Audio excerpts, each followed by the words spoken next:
জীবনে দুঃখ কষ্ট আসাটা খুবই দরকার, কারণ এই দুঃখ কষ্ট আসলেই আমরা আপন মানুষকে, দূরের মানুষগুলোকে খুব ভালোভাবে বুঝি।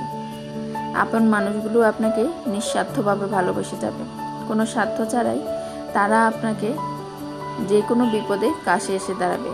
আর সুবিধাবাদী আছে কিছু মানুষ যারা কিনা সুযোগের সন্ধানে আপনার কাছে আসবে, মিষ্টি মিষ্টি কথা বলবে, কিন্তু যখনই আপনি তাদের জন্য কিছু করতে পারবেন না, সেখান থেকে আপনার নামে বদনাম শুরু করে দিই। তাদেরকে কলিজা কেটে খাওয়ান, তারপরও তারা বলবে লবণটা কম হয়েছে, আর একটু লবণ দিলে ভালো হইতো।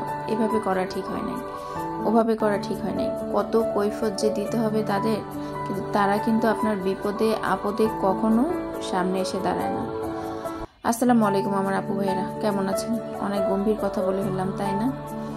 আমিও আলহামদুলিল্লাহ ভালো আছি অন্যান্য দিনের তুলনায়। তো আজকে আমার চোখের ফোলাটা একটু কমছে, সাথে ব্যথাটাও কমছে। দিন চোখ এরকম ফুলে যায়, ওই দিন তো অল্প ফোলা ছিল, পরের দিন হচ্ছে আর একটু বেশি ফুলে। সেদিন বিকালে হচ্ছে আমার ভাই ফোন দিয়ে অনেক রাগারাগি করলো যে এই চোখ নিয়ে এখনো তুই বসে আছিস কেন। তারপর হচ্ছে বাংলাদেশ আই হসপিটালে গেলাম, সেখানে যাওয়ার পর ডাক্তাররা বলতেছে যে আমার চোখে কোনো প্রবলেম নাই, এটা স্কিনের প্রবলেম। তারপর ওনারা কিছু ওষুধ দিয়ে দিয়েছিল, আর যেহেতু বিকালবেলা ছিল তখন আমি স্কিনের কোনো ডাক্তার পেতাম না আর কি। তো যাই হোক, তারপর বাসায় ওই ওষুধগুলো খাওয়া শুরু করি, কিন্তু আমার মনের মধ্যে একটা ভয় কাজ করছিল। তো সকালবেলা হতেই আমি আবার বাংলাদেশ মেডিকেলে স্কিন ডাক্তার দেখাতে চলে যাই।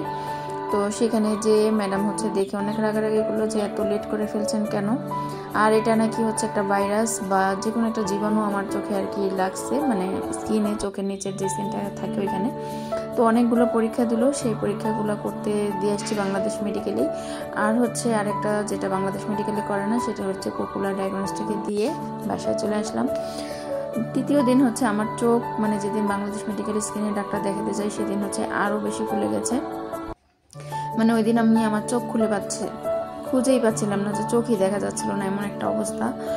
তো ম্যাডাম হচ্ছে ওষুধ দিচ্ছে, বলছে বাসায় যে এখন হচ্ছে আগে ভাত খেয়ে এই ওষুধটা খেয়ে ফেলবেন। ওই ওষুধটা খাওয়ার পরই ব্যথাটা অনেক কমছে, আর যে মলমটা দিচ্ছে সেটা দেওয়ার পর হচ্ছে জ্বালা পড়াটা কমে গেছে। জীবনে যতবারই বিপদে পড়েছি, হাজব্যান্ড, বাবা মা, ভাই বোন ছাড়া আর কাউকেই কাছে পাইনি। হয়তোবা এটাই আমার ভাগ্য। যাই হোক, তারপরে বলবো আলহামদুলিল্লাহ। এই মানুষগুলো পাশে থাকাটাই সবচেয়ে বড় ব্যাপার। এরাই আমার পাশে থাকুক সব। এই মানুষগুলোই হচ্ছে আমার কাজের শক্তি, আর এই মানুষগুলো হচ্ছে আমার উৎসাহ। যাই হোক, আমার মা এত বেশি অসুস্থ, ডায়াবেটিসের রোগী, প্রেশারের রোগী, তারপরে হচ্ছে আমাকে এখন চুলার পাড়ে যেতেই দিচ্ছে না। এই ভালোবাসা কোথায় পাবো বলেন? মা ছাড়া এই ভালোবাসা আর কেউ দিতে পারবে না। হ্যাঁ, বড় মানুষ কিন্তু দেয়। আমার বোনটাও ঠিক আমার মায়ের মতোই। সবাই ভালো থাকবেন, আজকে এই পর্যন্তই। আল্লাহ হাফেজ।